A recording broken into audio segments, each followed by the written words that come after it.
Pessoal, vocês já devem perceber aqui nos vídeos, né, que eu converso muito com vocês sobre as labirintites, né, que até já expliquei no outro vídeo que não é um termo muito adequado. Vou até tirar um vídeo mais pra frente para falar só sobre isso.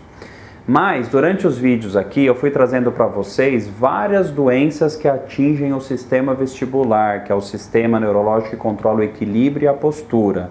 Quando eu tenho uma doença nesse sistema, eu tenho aí as tonturas, as vertigens, as vulgas labirintites, tá? Então vocês já devem ter visto vários nomes esdrúxulos aí nos meus vídeos, né? Falei da fístula perilinfática, falei da paroxismia vestibular, doença de Meniere, vertigem posicional paroxística benigna, um monte de nome estranho de doenças estranhas. Hoje eu vou falar de outra doença estranha e rara, tá? Que acomete o sistema vestibular. Chama mal de Debarkment. Traduzindo literalmente seria a doença do desembarque. Como que é essa doença? Olha que coisa estranha.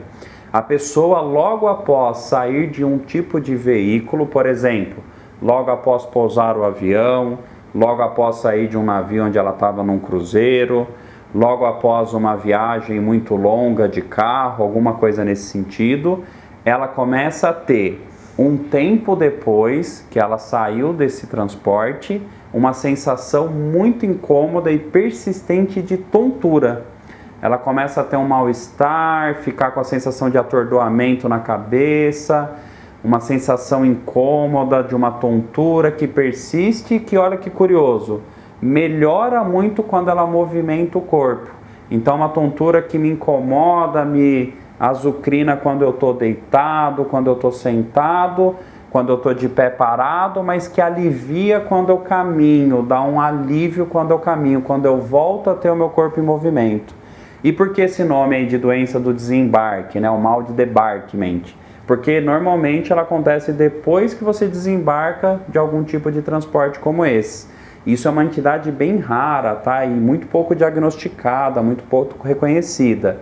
Existe tratamento, o tratamento funciona muito bem, mas normalmente as pessoas ficam vários meses, às vezes até vários anos com esse incômodo e sem, na verdade, descobrir o que é. Então aqui no consultório, né, eu ouço falar vários exemplos aí de pessoas que tiveram mal de Debarkment. Olha que curioso. Teve uma pessoa que eu atendi que ela ganhou no trabalho um voo de acrobacia aérea de brinde e depois desse voo de acrobacia aérea ele desenvolveu o mal de Debarkment. Ficou meses incomodado até chegar aqui no consultório.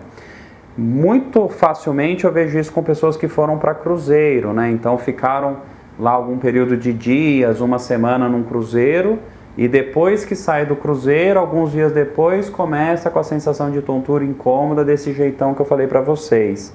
Ou algumas vezes, pessoas que fizeram muitos voos aéreos seguidos, então, fui para a Europa, mas teve 3 escalas, ou fui para o Oriente Médio, foi um voo muito longo, fui para a Austrália, foi um voo de não sei quantas horas. Isso acontece também. Uma curiosidade da doença é que assim, a tontura ela pode acontecer imediatamente após a pessoa desembarcar, ou o que acontece muitas vezes, a tontura começar horas ou até dias depois desse desembarque, que é uma coisa que até dificulta um pouquinho a gente relacionar aquela tontura com a questão do transporte que eu acabei de pegar. O avião que eu acabei de desembarcar, ou o cruzeiro que eu acabei de chegar, ou enfim. Tem tratamento, ressalto, e fica a dica, se você tem algo parecido, se você consegue correlacionar mais ou menos com algum transporte que você desembarcou, vale a pena procurar um neurologista para ir atrás de um tratamento específico. Então a curiosidade de hoje era sobre o mal de Debarkment, a doença do desembarque, numa tradução literal. Na sequência, outras semanas, trarei mais vídeos aí sobre os distúrbios vestibulares, sobre as labirintites. Um abraço!